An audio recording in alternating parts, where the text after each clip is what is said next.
L'IRM utilise un champ magnétique puissant et des ondes radiofréquences pour produire des images du corps. Cette technique est sans effet nocif si les contre-indications sont respectées.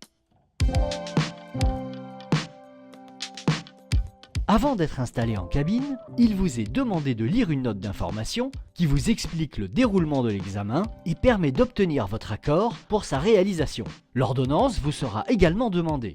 Les données obtenues pourront également être utilisées pour la recherche, dans ce cas toujours de façon anonyme, afin d'améliorer constamment les techniques d'acquisition et les résultats des examens. Vous avez bien sûr la possibilité de vous y opposer. Merci dans ce cas de nous le signaler avant la réalisation de l'examen.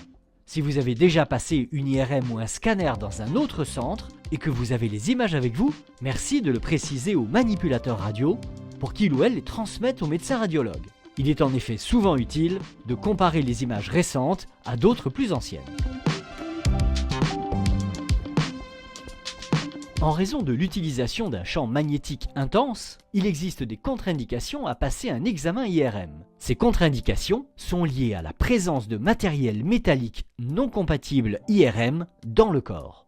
Ce matériel peut être déplacé par le champ magnétique ou bien chauffé intensément pendant l'examen. Il est donc nécessaire de le signaler dès votre arrivée et en particulier au manipulateur en radiologie qui fera l'examen. Ce matériel inclut notamment les stimulateurs cardiaques, les implants métalliques tels que les clips sur les vaisseaux, certaines prothèses cardiaques, des implants cochléaires et des projectiles métalliques, tout particulièrement lorsqu'ils sont présents dans la région des yeux, le cerveau ou la moelle. Cependant, grâce aux progrès réalisés par les fabricants, de plus en plus de dispositifs médicaux sont maintenant dits IRM compatibles.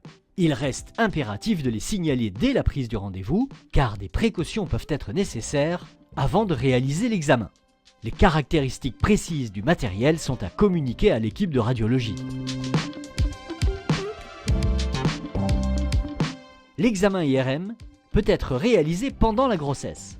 Aucun effet nocif n'a été rapporté à ce jour chez les femmes enceintes. L'IRM est même utilisé pour le diagnostic prénatal. Cependant, par précaution, seuls les examens urgents sont réalisés chez les femmes enceintes. Les examens non urgents sont alors reportés soit après la fin du premier trimestre, soit après la grossesse.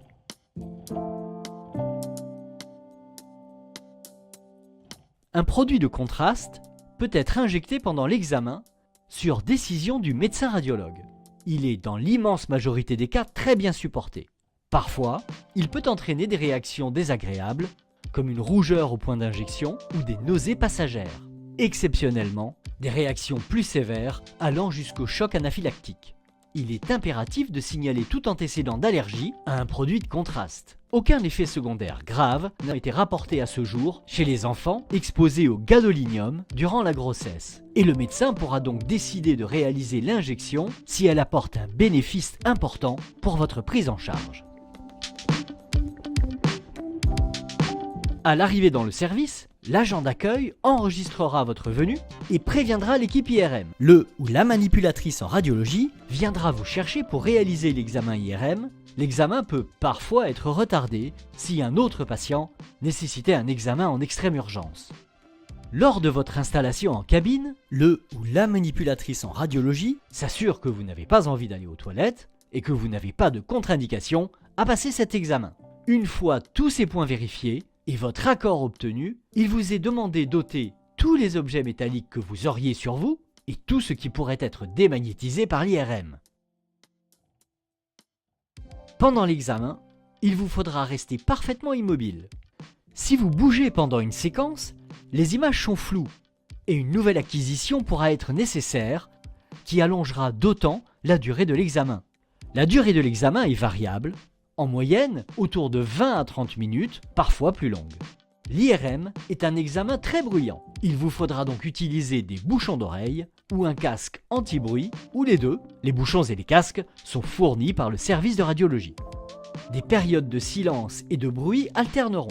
Lorsque vous entendez du bruit, les images sont en train d'être acquises. Pendant l'acquisition des images, le bruit est intense et ne permet pas de vous entendre.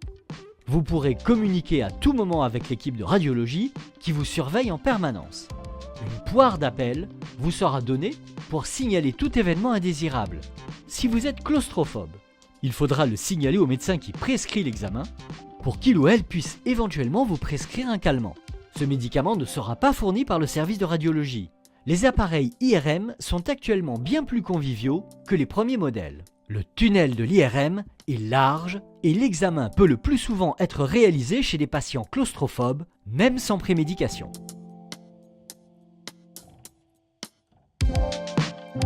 À la fin de l'examen, le manipulateur en radiologie vous raccompagne dans la cabine et vous remettra, si vous le souhaitez, le CD de l'examen. Ensuite, le médecin radiologue analyse votre examen et rédige un compte-rendu qui vous sera remis par une secrétaire.